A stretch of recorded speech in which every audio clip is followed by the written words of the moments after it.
Oh man, what a week it has been. Yo, what is up, my Nakama? So my name is Daniel and I'm a first year medical student. And in this video, I'm just gonna give you an update on how coronavirus has been affecting our medical school and our day-to-day lives. So I don't wanna inundate you with things you've already heard on the media and on the news. You probably have had enough and are sick of hearing over and over again about what this virus is and how it's spread and everything. But I just kind of want to give you an update on how our own medical school is handling it and just a few things that I would recommend that you do, especially like not to panic, not to hoard toilet paper, and definitely not to trust what politicians say about this virus at least.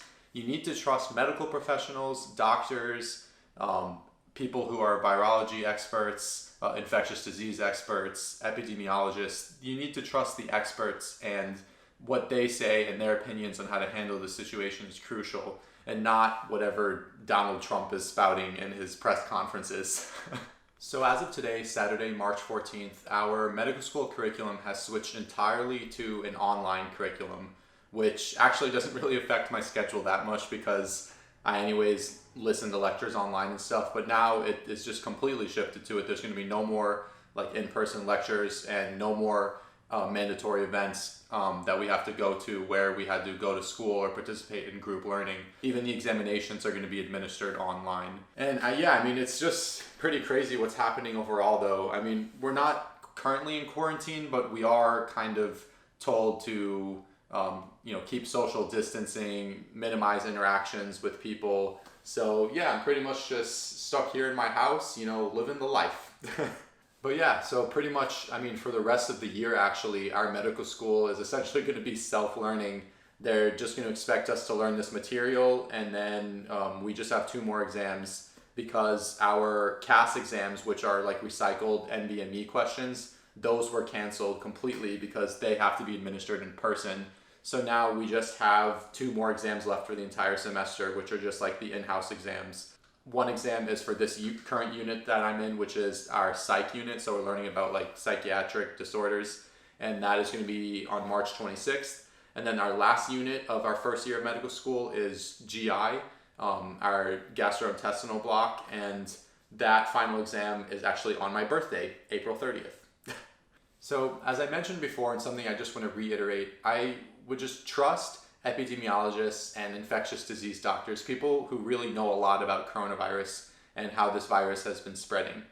Because, I mean, even anything that I say about the virus, I'm just a first year medical student, but in terms of understanding the virus, you can probably trust me more than some politician on the news spouting about how they think this virus spreads and how many people are infected. Because I can guarantee you that more than 10 people in Baltimore are infected with coronavirus. But, some politicians won't want to think that because they just want to keep the numbers low so that they look good, as though they somehow prevented the spread of coronavirus. Wash your hands, use hand sanitizer, minimize social distancing, because the more you try and self-quarantine yourself, the easier you will be in terms of preventing the spread of the virus and keeping the burden low on the hospital systems. Because what's really going to cause issues, and something that Italy is currently facing, is their hospital systems and staff are just so overworked and overloaded that they just don't have the resources or the manpower to deal with the influx of infected patients.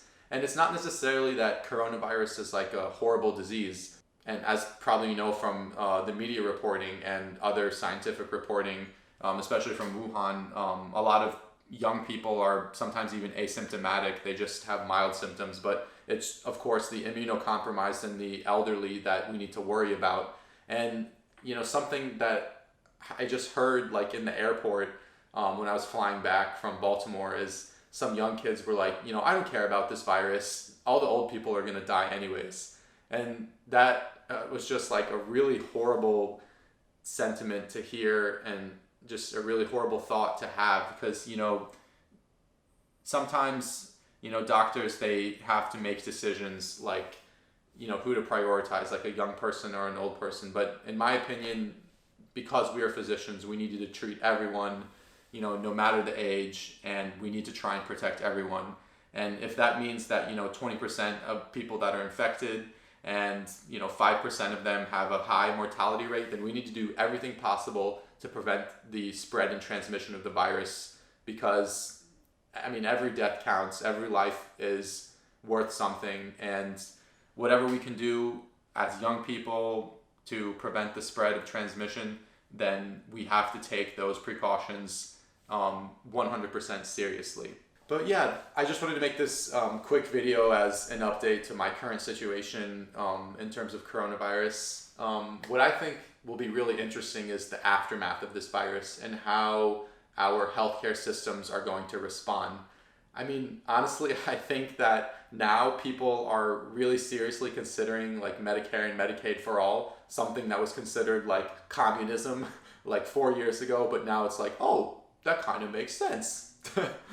But yeah, I think just, a lot of ways that we handle emergency situations, how the government handles things, I think that, there's probably going to be some major changes following this pandemic. And of course I would never want this pandemic to have occurred, but I think that the fact that it is happening, it might lead to some good change, some positive things. It's not all going to be negative, hopefully.